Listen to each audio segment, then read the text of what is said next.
Sual: riskin səviyyəsini necə müəyyənləşdiririk? Cavab: risk matrisinin üzərində təhlükənin baş vermə ehtimalını və nəticələrini müəyyənləşdirməklə.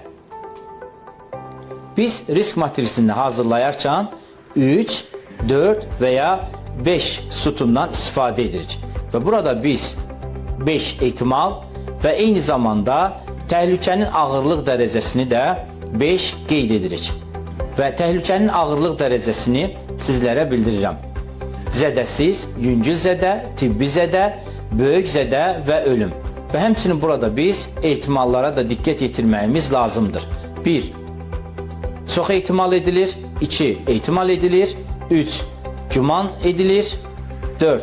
Mümkündür. Və 5 isə çox az ehtimal edilir. Və biz beləliklə riski qiymətləndirərkən ehtimal və nəticələrə diqqət yetirməliyik və həmçinin burada biz 25 xana təyin etmişik ki, bu xanalarla biz riskin qiymətləndirilmə prosesini icra edirik və beləliklə risk faktorunu əldə etmiş oluruq.